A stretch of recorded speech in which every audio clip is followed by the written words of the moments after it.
오늘 또 우리 지난주에 이어서 이스라엘 나라에 왕을 세우는 이야기를 함께 나누려고 합니다. 이스라엘 백성들이 사무엘 선지자에게 찾아와서 당신의 두 자녀들은 이렇게 불량하고 못됐는데 우리가 믿고 따를 수 없고 당신은 늙으셔서 우리 나라의 꼭 지도자인 왕을 다른 타국처럼 세워주십시오 하는 그 요청을 했었죠. 하나님의 마음은 몹시 아팠습니다. 그럼에도 불구하고 오늘 하나님이 허락하신 가운데에서 왕을 세우는 이런 이야기를 오늘 본문에서 볼 수가 있습니다.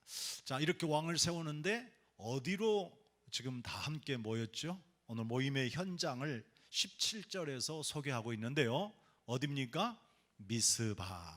미스바라고 하는 이런 지역은 굉장히 특별한 의미가 있었습니다. 이 미스바에 사람들이 모여서 대각성 집회를 했던 적이 있죠. 우리 여러분들이 7장 말씀을 읽어가 보면 사무엘이 사역을 이제 막 시작한 초기였습니다. 그때에 많은 백성들을 불러 모은 곳이 바로 미스바입니다. 그리고 그 미스바에서 우리가 그동안 여러 나라 사람들, 여러 민족 사람들에게 이렇게 괴롭힘을 당하고 어려움을 당했는데 그 이유가 뭐냐? 바로 그것은 하나님을 떠나고 우상을 숭배했던 것 때문이 아니냐. 그래서 그들로 하여금 모든 백성들이 미스바에서 대각성 회개하고 자복하면서 하나님을 찾는 이런 일이 있었죠. 자, 이때의 블레셋 사람들이 이 소식을 듣고 아주 굉장히 분노해서요, 군대를 동원해 가지고 미스바를 쳐들어오게 되었습니다. 그야말로 기도하던 그 자리에 많은 사람들이 불안과 두려움을 가질 수 있었겠죠. 그런데 이 사무엘 선지자는 그럼에도 불구하고 하나님이 도와주실 것이다 하면서 더욱 영적으로 하나님을 찾고 구하는 그런 은혜가 있었거든요. 참 그런 것 같습니다. 우리 어려울 때일수록 하나님께 더 예배하고 더 하나님을 찾고 은혜를 구하면 미스바에 역사하시던 하나님이 은혜를 부어주실 줄 믿습니다.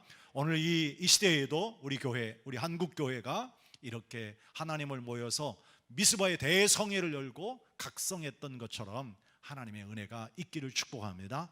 아무튼 이 블레셋 사람들이 그래서 공격해 오게 되었는데 그때 하나님께서 그 블레셋 사람들을 혼미하게 만들죠. 막 엄청난 우레가 이렇게 치고 그러면 사람들이 여기저기 막 혼비백산해서 흔들어질 때에 이스라엘 백성들이 쫓아가서 그 블레셋 사람들을 완전히 진멸했다는 이야기가 7장에 나와요.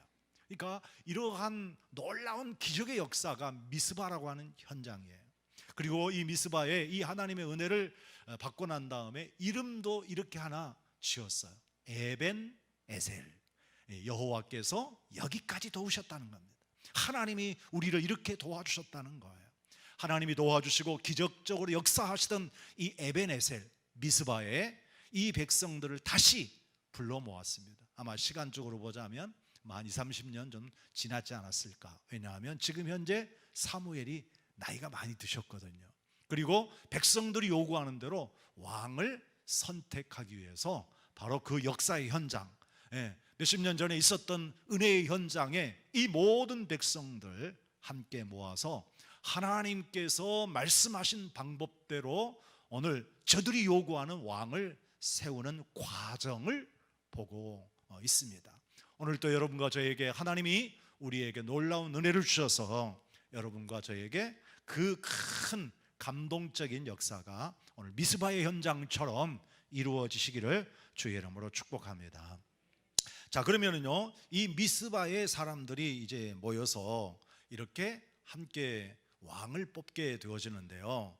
여기 사무엘이 먼저 그 백성들에게 오늘 이렇게 왕을 세우게 되어진 이유를 다시 한번 상기를 시키고 그리고 왕을 뽑게 되어지는데 18절과 19절의 말씀을 보면 사무엘이 하나님께서 하셨던 말씀을 한 번 더 반복해서 백성들로 하여금 각성을 시킵니다. 자, 18절입니다. 이스라엘 자손에게 이르되 이스라엘 하나님 여호와께서 이같이 말씀하시기를, 자, 뭐라고 하셨죠? 내가 이스라엘을 저 애굽 땅에서 인도했고 그 애굽인의 손에서, 압제하는 그들의 손에서 다 건져내 주시고 구원해 주셨는데, 그런데도 불구하고 너희가 오늘 우리에게 왕을 달라라고 얘기를 하니 이것은 나를 버리는 것과 같다. 말씀을 하셨던 것을 지금 사무엘이 다시 한번 지금 이렇게 각성을 시키죠. 자, 그렇게 하나님은 조금 마음이 아픈데도 불구하고 뭐라고 얘기합니까? 너희들이 원하는 대로 그래 왕을 세우기로 하셨다라는 거예요. 자, 이렇게 왕을 세우기로 하셨다라고 하는 이 말씀 속에서 제가 느끼는 하나님의 마음은 어떤 하나님이냐 하면, 정말 하나님이 얼마나 마음이 아팠을까라는 생각을 가지면서 하나님은 정말 긍휼의 하나님이시구나, 은혜의 하나님이시구나 라고 하는 것을 깨달아요. 자, 백성들이 자신을 버린 것 같다고 그랬잖아요. 아니, 세상에 애굽 땅에서 너희를 구원하고 건져내었고 저 수많은 압제와 고통 속에서 수많은 이런 이제 재난과 고통에서 구원해 주셨는데도 불구하고 나를 버리고 어떻게 사람을 왕으로 모시겠다고 이런 생각을 하면 하나님이 분노가 치밀어서 그 백성들을 진멸할 수도 있을 텐데, 하나님은 마음이 아프고 속상했지만 그 백성들이 요구하는 대로 왕을 세웠다는 거예요. 그래서 언뜻 이런 생각이 들었어요. 우리 요즘에도 그런 사람들이 있는지 모르겠습니다만 가끔 듣는 이야기 중에 보면 옛날에 이런 얘기가 있죠. 여러분, 어떤 집안에 시골에서 자녀들을 잘 양육을 했어요. 그래서 이제 이 자녀들이 성장을 해서 외지로 나간 겁니다. 그런데 어느 날 시골에 계신 부모님에게 찾아왔어요. 아버지, 내가 말이에요, 새로운 이런 사업을 하나 하려고 하는데 아버지가 좀 도와주세요. 내가 아버지의 도움을 받고 이런 이제 새로운 프로젝트에 뭔가 한번 사업을 하려고 하는데 아버지가 좀 도움이 필요합니다. 여러분, 그 아버지는요, 땅을 일구고 그리고 곡식을 거두는 데까지 그야말로 피땀 흘리면서 고생해가지고 일구었던 논밭인데, 자식들이 원하는 사업 자금을 달라는데 정말 마음은 불편하고 속이 상하고 어렵지만, 예전에 얘기 들어보면 부모님들이 자식 못 이기더라고요. 그죠? 그래서 이제 그 부모님들이 그래, 꼭 한번 성공해라 라고 이렇게 사업자금 미천을 대줬어요. 잘 됐으면 좋겠죠. 그런데 세상에 이 사람이 뭐 이런 사업 구상을 갖고 뭐 이렇게 하면 잘 될 거라고 생각해가지고 막상 했는데 실패한 사람이 더 많잖아요. 그러면 이런 사람들이 거기서 끝났느냐? 한참 일하다가 아버지한테 면목 없지만 또다시 와가지고, 아버지, 내가 여차여차한 것을 지난번에는 실패했지만 이번에는 꼭 성공합니다. 나 좀 대주세요. 이렇게 얘기를 할 때 이런 뭔 자식 하면서 싸대기를 때립니까? 예전에 얘기 들어보면 정말 부모님들은 하해와 같아요. 그래서 그 부모님들이 마음 아프지만 자기가 손이 이렇게 막 완전히 만신창이가 되어지도록 일구었던 논밭을 팔아서 자식들 뒷바라지 해주는 이런 부모님들이 갑자기 생각이 났어요. 혹시 여러분들 이렇게 속삭이신 자녀들은 여기 안 계신가요? 딱 저를 쳐다보는 게 난 착해요 그런 것 같은데, 다행이네요. 진짜 이런 사람들이 많이 있었어요. 그럴 때 그 부모님들이 정말 고생해서 일구었던 자신의 가산이나 재산을 이렇게 다 자식들을 위해서 뒷바라지하는 그 한없는 부모님의 마음, 이게 이제 오늘 본문에서 깨달아지는 거예요. 하나님의 마음은 어땠을까? 하나님은 세상에 이런 악한 자들, 내가 너희를 구원했고 너희가 너희를 건져냈고 내가 너를 위해서 이렇게 엄청난 일을 했는데 세상에 나를 버리고, 내가 왕인데 나를 버리고 너희가 다른 왕을 구해? 그래서 하나님이 화를 내실 만도 한데, 근데 하나님은 그리 하시지 아니하고 오늘 이 백성들이 우리에게도 왕을 주세요, 왕을 주세요 하니까 오늘 하나님이 그래, 그러면 왕을 세워라 이렇게 말씀하시는 아버지의 마음을 참 안타깝게 생각했어요. 예수님께서 가르치신 비유 중에 보면 아주 비슷한 비유가 바로 탕자의 비유가 아닌가 싶습니다. 탕자는 아버지에게 뭐 요구할 만한 자격이 있습니까? 자기가 돈을 모르는 거예요? 자신이 일궈놓았던 재산입니까? 그런데 아버지 아들이라고 하는 이유 하나 때문에 아버지에게, 나에게 아버지 돌아가시면 나중에 주실 거지만 미리서 유산으로 좀 주세요. 이런 말도 안 되는 자식들이 있어요. 그런데도 불구하고 그 아버지 어떻게 해요? 아버지는 아무 말 하시지 않고 그 자녀에게 다 주잖아요. 근데 이 자식이 가지고 나아가서 여기저기에서 허랑방탕 탕진을 해버리잖아요. 그래서 거지가 되어가지고 돌아왔는데도 아버지는 어떻게 해요? 그놈을 막 혼내지 아니하시고 내 잃어버렸던 자식, 죽었던 자식을 다시 찾았다, 다시 살렸다는 그 기쁨으로 잔치해 주시는 것이 우리 하나님의 마음이잖아요.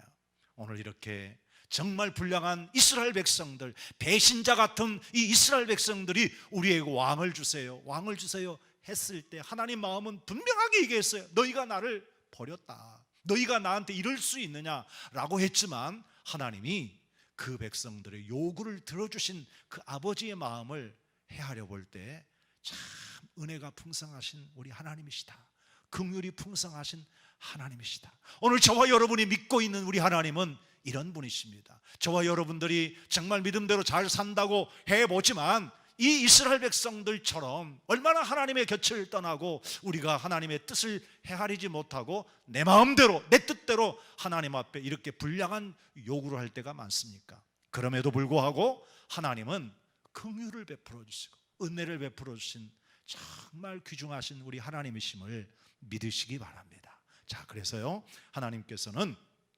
이렇게 그 백성들의 요구를 따라 왕을 세우게 되어지는데요, 오늘 여기 왕을 세우는 과정이라고 그랬잖아요. 어떻게 왕을 세우는가? 여기에 왕을 세우려고 한다면 모든 백성들이 받아들일 수 있는 공정하고 객관적인 방법으로 세워야겠죠. 전적으로 위임을 해서 사무엘 선지자, 당신께서 누구 한 사람 세워주세요 이렇게 요청을 했다고 한다면 사무엘이 누구를 임명할 수도 있겠지만 마치 자칫 잘못하게 되어지면 권력이라고 하는 것은 심지어는 자기의 자식도 이 무서워하고 죽여버리는 게 권력이잖아요. 자기의 형제들도 아무리 같이 피를 나눈 친형제라 할지라도 죽여버리잖아요. 이 권력이라고 하는 것은 무서운 거예요. 그런데 이 왕을 세운다고 하는데 전적으로 사무엘에게 위임한 것도 아니고, 그리고 왕을 세워달라라고 얘기를 했는데 한편에 보면 이 이스라엘 백성들이 좀 순진한 면도 없지 않아 있어 보여요. 왜냐하면 지금 이런 이제 상황이 되어서 당신의 아들들은 이런 못된 이기주의적이고 돈밖에 모르고 나쁜 판결을 하고, 그리고 당신은 이제 늙어서 이렇게 힘이 없는데 그러면 이거 안 되겠다 해가지고 소위 쿠데타를 일으키는 거죠. 어떤 사람이 자기의 힘을 기르고 그리고 세력을 모으고 그렇게 해서 완전히 이렇게 쿠데타를 일으켜가지고 정권을 잡을 수도 있잖아요. 그런데 실제 성경에 보니까 여기 사무엘상 바로 앞에 사사기에 그런 실제적인 예가 있기도 해요. 여러분 아시는 대로 기드온 있잖아요. 기드온 유명하고 정말 훌륭한 사사였죠. 그런데 이 기드온의 아들이 70명이 넘어요. 많이도 낳지요? 그런데 70명이 넘는데 그 중에 이방 여인의 아들이 하나 있었어요. 이 이방 여인의 아들 중에 하나가 지금 이제 아버지가 돌아가시고 난 다음에 조금 형제들한테 좀 상처를 받았어요. 그래서 자기의 외가가 세겜인데 세겜 땅에 가서 외가 사람들한테 나 기분 나빠 죽겠다. 우리 형제들이 나를 왕따 시켰다. 그래서 이 사람들 가만두서는 안 되겠다. 그러니 당신들이 나에게 좀 힘을 빌려달라. 좀 나에게 좀 도와달라. 그래가지고 세겜 사람들의 힘을 등에 업고 스스로 왕이 됩니다. 그래서 이 왕이 되어진 이 기드온의 아들이 어떻게 하느냐? 자기의 친형제들을 다 잡아서 70명이나 죽여버려요. 자기 친형제들이야. 물론 이복 형제이기도 하지만 이렇게 모든 형제들 다 죽여버려요. 그리고 자기가 스스로 왕이 돼서 3년 동안 사사시대에 사사시대에 암흑기가 있었어요. 그런데 결과가 어떻게 되어지느냐? 스스로 왕이 되어졌던 사람이 하나님이 심판하시니까 결국 쫄딱 망하고 비참한 최후를 겪었던 역사가 지금 오늘 약 100년 전에 있었던 사건이에요. 그러다 보니까 아마도 이 백성들이 우리에게 왕이 필요하다 하는 공감대를 가졌지만, 누가 왕이 되겠다고 해서 이렇게 정권을 찬탈하거나 그러지는 않고 선지자에게 우리에게 왕을 좀 세워주세요 이렇게 얘기하지 않았나 생각이 되어져요. 자, 이렇게 해서 사무엘이 왕을 선택하게 되어지는데, 그러면 어떤 과정을 통해서 모두가 다 인정할 수 있을 만한 이런 이제 왕을 세웠을까? 자, 여러분, 요즘에 우리나라에도 보면 지금 선거철이에요. 지금 보궐선거이지만 서울시장, 부산시장을 뽑잖아요. 자, 선거를 계속해서 뉴스를 통해서 들어보게 되어지는데요, 이 시장 선거에 얼마나 많은 국민들이 민감하게 지금 반응하고 있습니까? 각 정당들마다 후보자를 내세워서 아무 날 정해진 날에 투표라고 하는 방법을 통해서 사람을 뽑죠. 그런데 여기까지 오는 과정에 거기 많은 출사표를 낸 후보자들이 많아요. 그리고 거기에 함께 동조하고 있는 세력들이 있어요. 그래서 서로 뭐 누가 후보가 돼야 되고 누가 당선돼야 된다 해가지고 여러 가지 이제 선출에 관련되어진 다양한 룰을 말하고 있습니다. 저도 여기에 있는 내용은 잘 모르지만 뉴스를 들어보니까 여러 룰들이 나와요. 이를테면 여론조사를 해서 몇 프로를 반영한다. 몇 프로 한지 모르겠어요. 여론조사. 그래 국민들 이러이러한 사람들한테 다 한번 여론조사 해가지고 몇 프로를 반영한다. 또 우리 각 정당에 우리는 당원 투표를 해서 몇 프로를 반영한다. 여론조사를 하려고 하면 어떤 질문을 해가지고 거기에 여론이 어떻게, 이게요 얼마나 민감한 일인지 몰라. 그래서 후보자들 각자 유불리를 따지고 유익하다라고 하는 그 방법으로 계속해서 거기에 사람들하고 계속해서 논쟁을 하는 것입니다. 그렇게 하다가 마지막 최종적으로 결정되어지면 그 방법에 의해서 후보자를 선택하잖아. 정말 이렇게 선거하는 것은요 치열하고요 굉장히 복잡하고, 우리가 지금 이렇게 잠깐 단순한 얘기하지만 이 수싸움이 얼마나 큰지, 이런 사람 한 사람 세우는 것도 오늘 민주화되어져 있는 이 세상에서 얼마나 어려운지 몰라요. 그런데 여기에 처음 최초로 왕을 세우는데 얼마나 머리 아프고 복잡하겠어요. 더군다나 우리한테 왕을 세워달라고 어떤 제도가 있었던 것도 아니고 어떤 이런 룰이 있었던 것도 아닌데 어떻게 해달라고 왔는데 사무엘 선지자가 어떻게 했어요? 그런데요, 사무엘 선지자는 여기에 있는 모든 사람들에게 정말 공정하고 객관적으로 모두가 다 수긍할 수 있는 가장 좋은 핵심적인 카드 하나를 딱 꺼냈어요. 뭐죠? 제비뽑기였습니다. 제비뽑기. 제비뽑기는 세상 말로 말하자면 운이 좋아야 되는 거잖아요. 내가 임명하는 것도 아니에요. 그러니까 제비뽑기라고 하는 걸 했어요. 그리고 이전에도 성경에 보면 제비뽑기는 결과적으로 하나님이 하신 일이다 라고 하는 이런 생각들이 있었어요. 잠언서 16장 33절에도 보면 제비는 사람이 뽑는다. 그런데 그 모든 일을 작정하신 분은 누구라고 이렇게 믿었어요? 하나님이시다. 이렇게 이제 믿었어요. 그리고 이 제비뽑기에 대한 사례도 여기 여호수아서 말씀을 보면 이런 얘기도 있죠. 이건 좀 좋지 않는 케이스인데, 이스라엘 백성들이 여리고성을 점령을 했어요. 그리고 얼마나 참 기쁨에 들떴습니까? 그렇게 하다가 두 번째 자그마한 성 아이성을 침략을 했는데 패배하죠. 사람들은요 굉장히 마음이 아팠어요. 이 큰 성읍을 이겼는데 어떻게 이 조그만 성읍에서 무너졌는가? 하나님이 알려주셨죠. 누군가가 내가 하라고 하는 말을 안 듣고 불순종하다가 이렇게 됐다. 누군데요? 아무도 모르는 거예요. 그래서 결국 여호수아가 주도해서 제비뽑기를 하잖아요. 누가 제비뽑기에서 딱 걸렸어요? 아간이 걸렸어요. 아간. 그냥 여기 제비 뽑아서 우연히 된 게 아니라 진짜로 아간이 그렇게 탐욕을 가지고 옷도 숨기고 돈도 숨기고 이랬던 사람이 딱 발각이 된 거예요. 야, 누가 한 일이에요? 하나님이. 그러니까 이 이스라엘 사람들에게 있어서는 제비뽑기는 하나님이 하신 일이다 라고 하는 것으로 인정하고 있는 그런 분위기였습니다. 자, 그래서요, 오늘 본문에 보니까 미스바에 많은 사람이 모였잖아요. 자, 맨 먼저 그러면 우리가 첫 번째 투표는 어떻게 하느냐? 각 지파 중에서 한 지파를 선택하겠다. 그래서요, 12지파 중에 12지파 1000명씩 줄을 세웠습니다. 1000명씩 줄을 세웠으니까 12분의 1이네요. 1000명씩 줄을 세웠어요. 그러니까 10,000명이 넘어요. 상당히 넓은 광자에 뭐 얼마나 사람들이 긴장하고, 뭐 어떤 사람은 우리 지파가 돼야 된다 응원하고, 막 분위기가 막 상당히 달아올랐겠죠. 그래서 거기 대표자가 나와서 제비를 뽑습니다. 첫 번째, 두 번째, 세 번째 12명이 다 제비를 뽑아가지고 짜잔 하고 열어봤는데 어느 지파가 뽑혔어요? 와우, 베냐민 지파. 그 모든 지파 중에 센 지파들이 있었어요. 요셉 지파라든지 유다 지파라든지 숫자도 많고 유력한 사람들이 많아요. 그런데 그 지파 중에 가장 미약한 베냐민 지파가 뽑혔어요. 그런데 모두가 그것을 받아들이게 되죠. 가장 공정하고 가장 객관적이고 누구도 불만을 세울 수 없죠. 이거는 뭐 임명한 것도 아니니까. 자, 그래서 이렇게 베냐민 지파의 사람들 중에 또 각 족장들이 있어요. 가문이 있단 말이에요. 그래서 그 가문들의 사람들을 뽑아봤습니다. 그랬더니 여기에 또 뽑힌 사람이 어떤 사람입니까? 가족들로 뽑았더니 마들이라고 하는 이런 가문이 뽑혔고요. 또 그 중에 그 마들이 가문 중에 뽑아왔더니 기스의 가정이 뽑혔습니다. 기스의 가정에서 결국 마지막 최종적으로 사울이 뽑히게 된 거예요.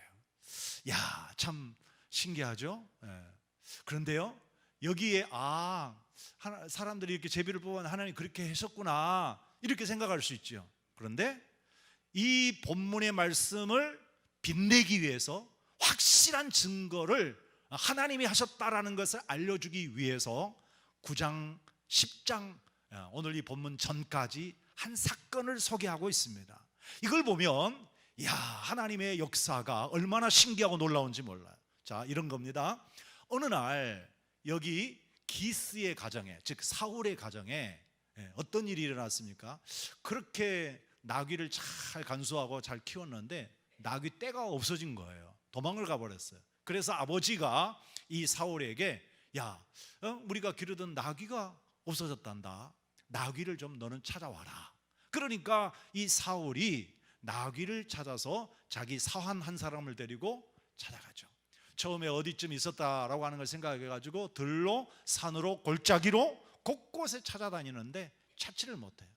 거의 이제 하루가 지나가고 이제 저녁이 되어 오는데 걱정이 돼서 야, 우리가 오늘 찾지는 못했지만 아버지가 걱정할 것 같으니까 돌아가자 라고 얘기를 하는데 그 사환이 집에 돌아가고 아버지 걱정한 거 맞지만 그래도 한 번 더 꼭 알아볼 때가 있습니다. 지금 이 동네에, 내가 알기에는 이 동네에 하나님의 사람이 있다는 걸 알고 있습니다. 그러니 하나님의 사람에게 가서 우리가 어디로 가야 될지 어떻게 해야 될지 좀 물어봅시다.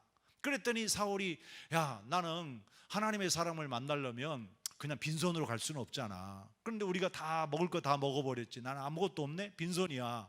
그랬더니 이 사환이 하는 말이 걱정하지 마세요. 내가 많은 돈은 아니지만 세겔 중에 한 4분의 1 정도 아주 작은 돈이지만 좀 있는 그거라도 좀 이렇게 드리면서 하나님의 사람 만나고 갑시다. 이러니까 사울이 하나님 사람을 만났는데 그분이 바로 사무엘 선지자였어요. 그런데 사무엘 선지자에게 하나님이 계시를 주신 거죠. 그리고 사무엘이 이 사울을 보자 뭐 해버려요? 기름을 부어요. 왕으로 기름 부음을 주었단 말이에요. 그러니까 먼저 하나님이 이미 선택을 하셨는데, 그런데 사무엘이 그 상황을 잘 알고 있었고 사울도 알고 있었지만 임명을 할 수 있었음에도 불구하고 임명하지 않고 이것은 모든 사람들이 보는 방법으로 제비를 뽑게 한 거예요. 어떻게 보면 승부수죠. 어떻게 보면 불신앙을 가진 사람들은 뭐 말도 안 되는 얘기라고 할 수 있어요. 그런데 이 하나님이 세운 사람이 사울이라고 하는 것을 이미 기름 부으셨고 제비 뽑기를 통해서 증명을 하게 된 거예요. 이거는 백성들은 모르는 사건입니다.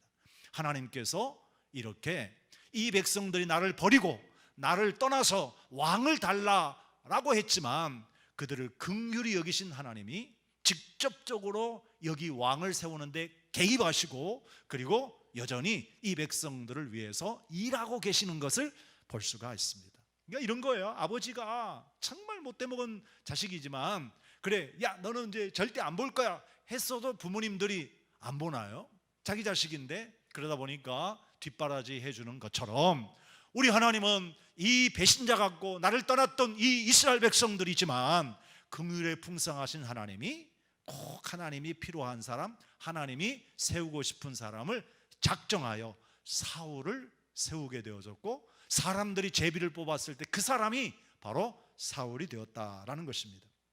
이처럼 하나님께서 일꾼을 세우는 과정을 보게 되어지면 놀라운 일입니다. 지난해에 우리가 좋은 일꾼을 세우기 위해서 임직투표를 했고요, 항전 직분자들을 금년에는 세우게 되어 있습니다. 그래서 금년에 저희 교회 표어를 일꾼을 세우는, 사람을 세우는 공동체를 이렇게 목표로 하고 지금 이제 코로나 시대이지만 달려오고 있잖아요. 우리 교회에 이렇게 직분자로 부름받고 선택받으신 여러분, 우연히 되어진 일은 아닙니다.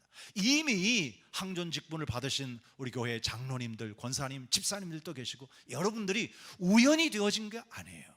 하나님은 이 시대에 꼭 필요해서 우리 가양제일교회를 섬기고 우리 성도님들을 섬기기 위해서 좋은 일꾼들을 이렇게 선택하셨고 때가 되어 부르셨고 하나님이 여러분을 지금 세우시는 것입니다. 이런 믿음으로 오늘 이 말씀을 듣게 되어지면, 야, 이렇게 우리 완악한 사람들이었지만 하나님은 하나님의 방법으로 일하고 계신다라는 것을 알 수가 있습니다. 자, 그래서 결국 사울이 선택함을 받았다.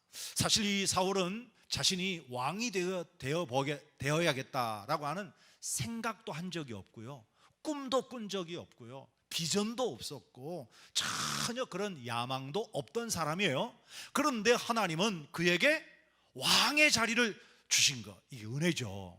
여러분들, 혹시라도 여러분이 나는 교회에 꼭 장로가 돼야 되겠다, 나는 목사가 돼야 되겠다, 스스로 이런 이제 계획을 세운 사람이 있을 수도 있겠지만 아무런 계획이 없었는데 나 같은 사람에게 하나님이 찾아와 주셔서 이렇게 은혜를 주셨다니 감사하는 마음으로 우리가 주의 일을 잘 감당할 수 있어야 될 줄 믿습니다. 자, 그러면 오늘 이제 이 사울이라고 하는 사람 인물 연구를 조금 잠깐 해보면 좋겠어요. 제가 설명을 다 했으니까 이 사울이라고 하는 사람은 어떤 사람이었는가? 아주 미약한 지파, 베냐민 지파 중에 기스의 아들로 태어났습니다. 그리고 이 사람이 왕이 되어졌는데, 선택받았는데 이 과정 속에서 보니까 이 사람은 그래도 좀 순수하구나, 이분은 정말 겸손한 모습이 있구나 라고 하는 것을 봅니다.